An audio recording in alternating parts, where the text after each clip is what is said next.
On Sunday, May 15th, 1988, Kia spent the evening at home doing what she loved, riding her bike and playing with the other kids. Her sister Renee was out also playing. The two of them played. That there would be some kind of call, a sign that she was safe. Dennis Buford, the responding deputy, could see the desperation and fear in the family's eyes. He ended up staying the entire night, sleeping on the Logan's couch, waiting alongside them. If a ransom call came in, or if Kia herself somehow managed to reach out, he wanted to be there to answer. But the phone never rang. By the next morning, Monday, May 16th, it was clear that this was no simple case of a child wandering off. The search for Kia moved into full force. Around 75 people, police, officers, neighbors, and volunteers gathered to comb the area surrounding the Georgetown apartments. They searched the grounds, peered under stairwells and into storage sheds, and scoured wooded areas nearby. They looked for any trace of the little girl who had vanished during what should have been a quick bike ride home. And during that day, the South Carolina Law Enforcement Division sent in helicopters, circled the sky above Greenwood, their blades cutting through the humid air as spotlights swept across fields and tree lines. On the ground, bloodhounds searched in every direction, hoping that twice they could catch Kia Sin. But the search stretched into the night. Flashlights lit up the darkness as the volunteers refused to give up. But eventually, the lack of light forced everyone to stop. But still, no matter how many places they looked, there were no sign of Kia, no clothing, no evidence of a struggle. Nothing. The absence of clues was haunting for her mother, Bernetta, and her sister Renee. Every passing hour felt heavier. For the deputies, the quiet was unsettling. In most missing child cases, there are at least some leads in those first critical hours. But here, there was only silence. By the end of that day, the searchers had to face a grim reality. Kia had not simply gotten lost together at the basketball court with some friends, but at around 8:15 that night, he had decided it was time to go home. It wasn't far, just a few hundred yards from the court to her family's apartment. She hopped on her pink bike. Something had happened to her. And yet, despite the best efforts of local law enforcement and state investigators, the trail went cold almost immediately. The search for Kia stretched into Tuesday, May 17th at. Police and volunteers continued to canvass the Georgetown apartments and the areas surrounding them, knocking on doors, retracing steps, and hoping that someone had seen something. Anything that could explain how an 8-year-old girl vanished in such a short span of time. But despite all the effort, there were still no answers. And it wasn't until Wednesday, May 18th, that police shared a new development with the public. Investigators announced that they were looking for 2 men who had been seen near the Georgetown apartments the evening that he had disappeared. Authorities were careful to stress that the men were not considered suspects, but they were wanted for questioning. Major Sam Riley, of the Greenwood County Sheriff's Office explained, quote, "As a result of interviews, we are now looking for 2 men and 2 vehicles. We're looking for a medium blue utility-type van with dark-tinted windows. It was occupied by an older white male with graying hair. We're also looking for a faded dark blue or black Monte Carlo, a mid-70s model.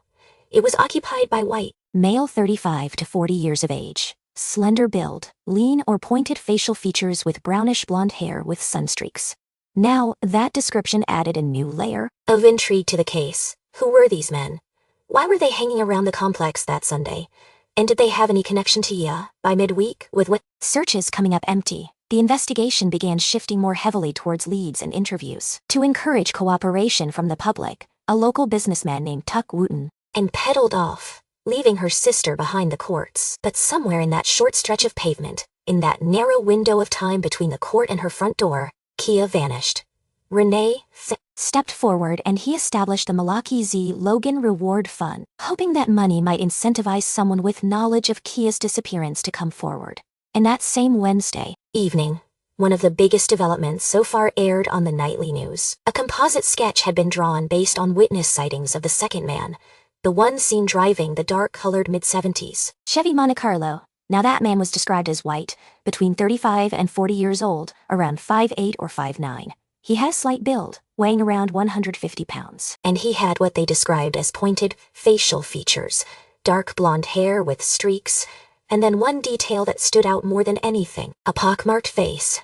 Now, for those unfamiliar with the term, pockmarks are small indented scars on the face that give the skin a rough appearance. Now, witnesses hadn't seen Kia near this man riding into his car, but the image of his face broadcast into living rooms across Greenwood County that night gave the community a potential figure to focus on. Investigators considered him the more significant of the two men, noting that his Monte Carlo was spotted in the area around the time that Kia vanished. For the first time since her disappearance, it felt like there was a lead, something tangible that might help explain what happened that Sunday evening.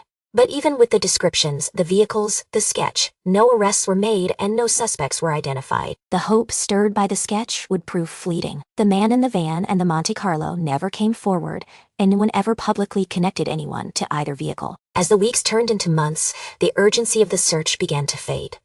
But the mystery of what happened to Kia only grew heavier. Police continued their investigation, following up on tips. Arrived back at the apartment nearly 30 minutes later, and Kia was not there. And when she didn't come home, her mother and sister knew that something was wrong. Kia was young, but she wasn't. Reentering witnesses and chasing down rumors that flickered briefly before burning out. But no matter how far they looked, nothing ever brought them closer to Kia. The leads that had once seemed promising, the two men, the vehicles, the composite sketch, slowly lost momentum, and no arrests were made. No one ever came forward to claim the reward, and no new evidence appeared to move the case forward. For Bernetta, each day without answers felt like another wound. She went back to her classroom, standing in front of her students, all the while carrying the unbearable weight of not knowing where her daughter was. Renee, too, had to learn to live in the silence that her sister left behind. Family photographs became reminders of everything that was missing, and nights in their apartment stretched endlessly. Wanted by Kia's absence, the community did what they could to keep her memory alive. Vigils continued. Prayers were said, and her name was spoken at church services and in neighborhood gatherings. But even the most faithful struggle to understand how a little girl could simply vanish, and why no one has answers. By the end of that year, the case of Malakia Logan was growing cold. For law enforcement, the file sat heavy on their desks, a puzzle with pieces that refuses to fit together. And for her family, the not knowing was its own kind of torment, a constant cycle of hope and despair, waiting for news that never came. And then, 2 years after Kia disappeared, deep in the woods of a neighboring county, the hunter would stumble upon something that would change the case forever. The type to just wander off. Panic set in quickly. Renee knew that all the kids had gone inside, and so it would not have made sense for Kia to still be outside. Calls were made. Neighbors joined her family in searching every corner of the complex. There was no sign of Kia, but eventually they did find her bus school, and it was discovered abandoned near the office of the apartment complex, just steps away from where she should have been safe. That pink bike, once a symbol of her freedom and childhood joy, became the first haunting clue and what would become one of Greenwood County's most heartbreaking mysteries. The police were called and arrived soon after. And by nightfall, the search for Kia was in full swing. But despite the immediate and intense response, there was no sign of Kia. When officers first arrived that night, the Logan family had clung to hope that maybe she would walk through the door or